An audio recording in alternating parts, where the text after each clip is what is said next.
आज हम पढ़ेंगे डायक के कंस्ट्रक्शन, वर्किंग एंड एप्लीकेशंस के बारे में।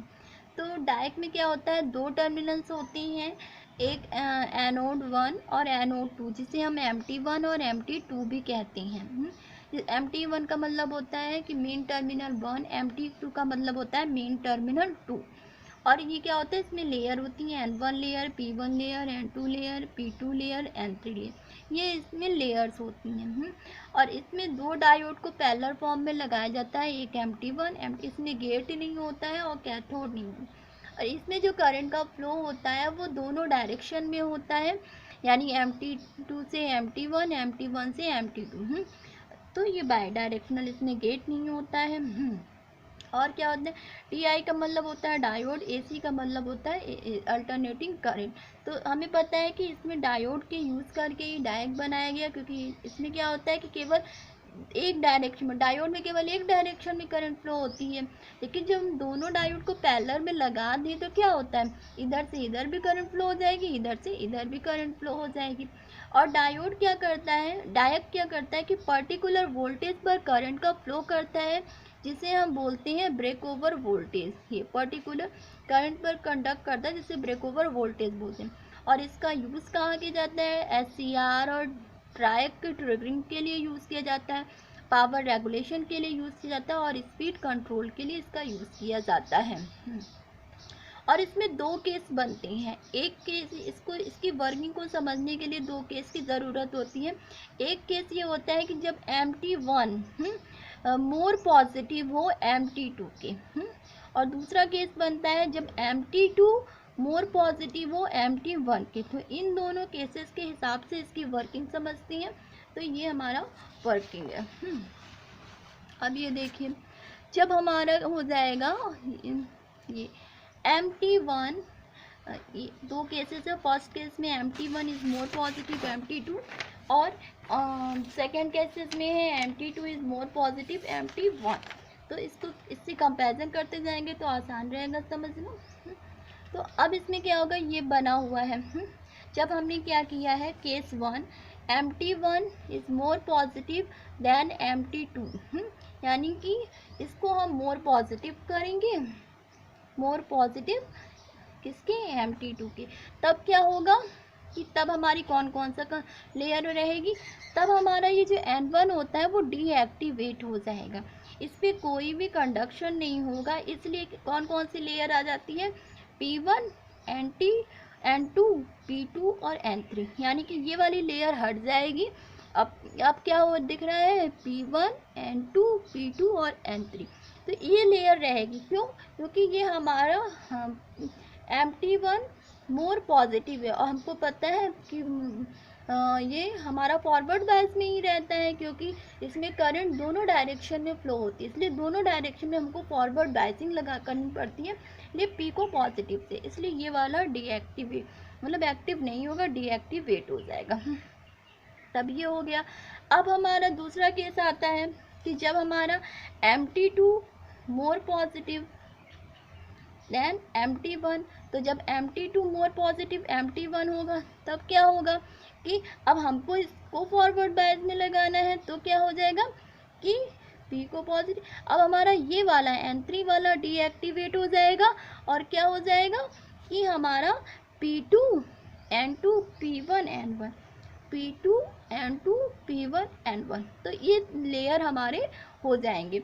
जब हमारा एक बार जब MT1 पॉजिटिव होगा और दूसरी बार जब हमारा MT2 पॉजिटिव होगा, तो अब हमारा कंडक्शन कहाँ से होता है, करंट का कंडक्शन पॉजिटिव टू नेगेटिव होता है।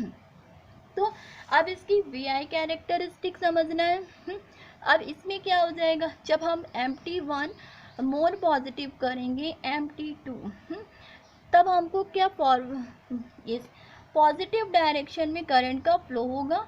और जब हम MT2 को मोर पॉजिटिव करेंगे MT1 के, तब हमारा नेगेटिव डायरेक्शन में करंट फ्लो होगा।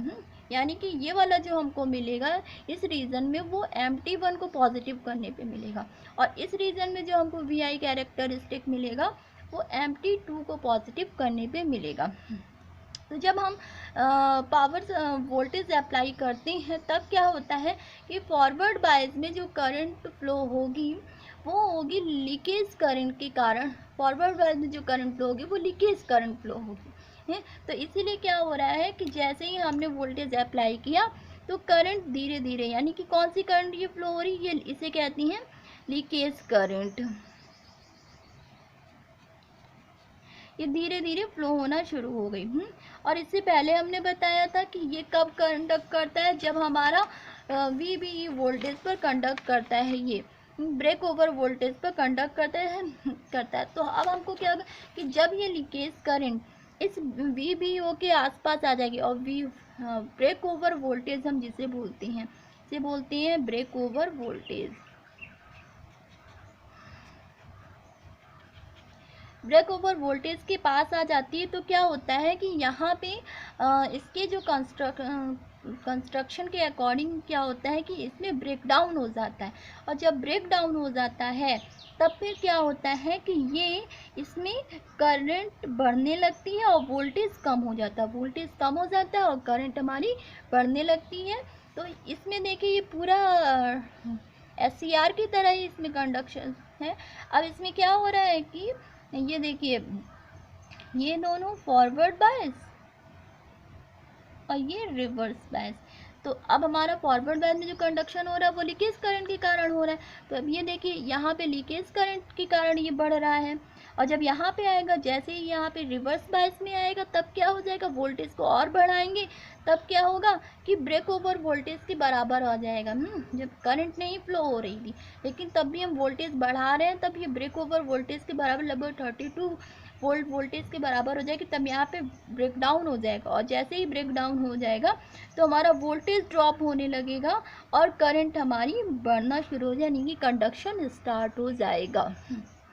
तो ये तो था पॉजिटिव डायरेक्शन। इसी तरह अब नेगेटिव डायरेक्शन में क्या होता है, इसमें भी अब जब हम अप्लाई किए तो ये दोनों फॉरवर्ड बायस में और ये रिवर्स बायस में हो जाता है, ये वाला जंक्शन।